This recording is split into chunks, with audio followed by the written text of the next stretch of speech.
From Montana's news leader, this is the MTN 10 o'clock news. Tonight on Q2, the results are in. 4 candidates hoping to become Billings' new mayor, including 2 looking to make history. Well, the city could see up to 5 new members on the council. We'll show you who's leading on this election Tuesday. Plus, flames of fury. Community was up and down the road, back behind our house. Everybody just watching. It was so sad. A popular Shepherd restaurant burns to the ground in a fire. Tonight we'll have the latest on where the investigation stands. And a bundle of joy. They're expensive. We have to buy a lot of them, having twins. A Billings baby is up for National Baby of the Year. We'll meet her and hear what is making the competition extra special. The MTN 10 o'clock news starts right now. Well, good evening and thanks for joining us on this Election Tuesday. I'm Russ Riesinger. Tonight, the city of Billings is looking at a shakeup. The mayor and 5 council seats up for grabs. We're going to start with the race to be Billings' next mayor on this election night. 4 candidates looking to replace Mayor Bill Cole, who is termed out. Those results are coming in, but not official yet, and this is a very close race, about as close as you can get. Right now, this is where things stand. Mike Nelson holding on to a very slim lead over Jennifer Owens. How slim? 4 votes. Nelson is the owner of the Northern Hotel. Owen, a current member of council, is hoping to make history as Billings' first woman mayor. After that, it's deputy mayor and current council member Mike Boyette, followed by Amanda Hausler. But again, Nelson and Owen neck and neck right now, with just 4 votes separating them. It's a night that started with a lot of nerves for the candidates, certainly ending that way as well. Too close to call at this time on who will ultimately win out as Billings' next mayor.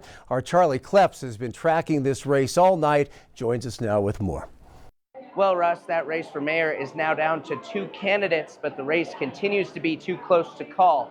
We've got one of those candidates having their party here at the Billings pub station. That candidate is Mike Nelson. He's a longtime Billings businessman, best known for purchasing the Northern Hotel in 2009 and renovating it to what it has become today. Nelson is a newcomer to politics, looking for his first seat in any government office ever, although he has spent years with the Billings Chamber and the Big Sky Economic Development. The other candidate is City Council member Jennifer Owen, who has served in the council for Ward 2 out of the Billings Heights since 2021.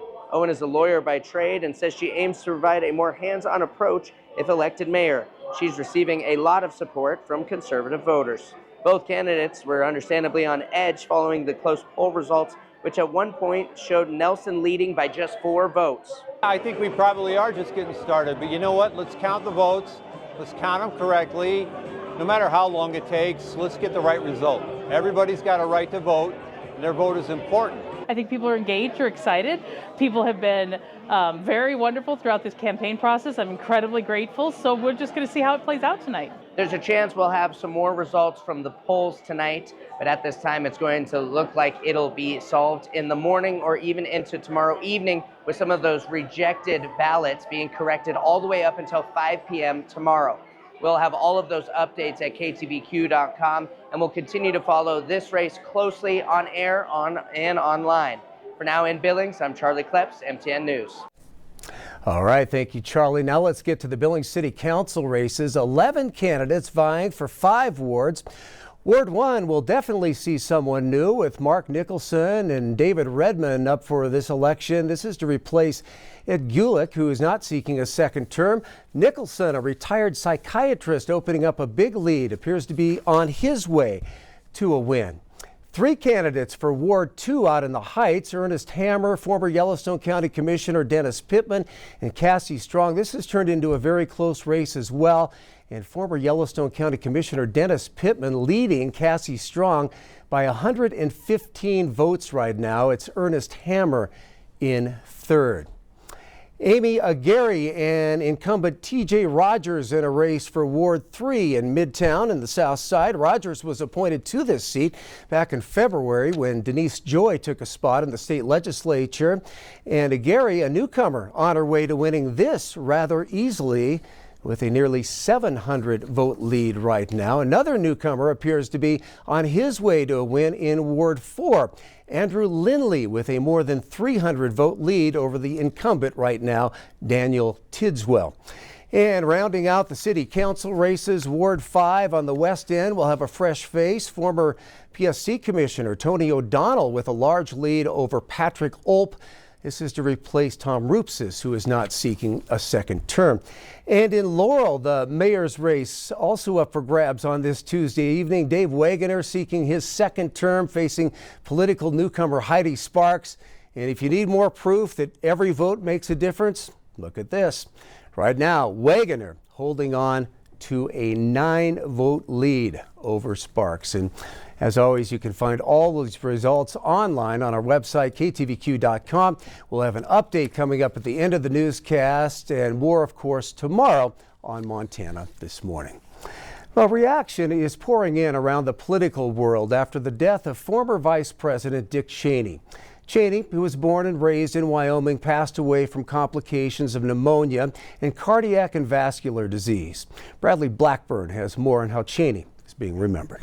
The flags above the White House were lowered to half-staff in honor of former Vice President Dick Cheney. I know the president is aware of the former vice president's passing. Cheney helped shape Republican politics for decades, but following the January 6th assault on the Capitol, he and his family became sharp critics of President Trump. He tried to steal the last election using lies and violence to keep himself in power. That earned him admiration from many Democrats, including Congresswoman and New Jersey governor candidate Mikey Sherrill. At that time, when it really mattered the most, he stood up, and I really respected that. At the Capitol, Republican House Speaker Mike Johnson praised Cheney's lifetime of service. Scripture is very clear. We give honor where honor is due, and someone who gave their life, loved their country, loved serving their country in so many capacities. In a statement, former President George W. Bush said he counted on his running mate for his honest, forthright counsel, and he never failed to give his best.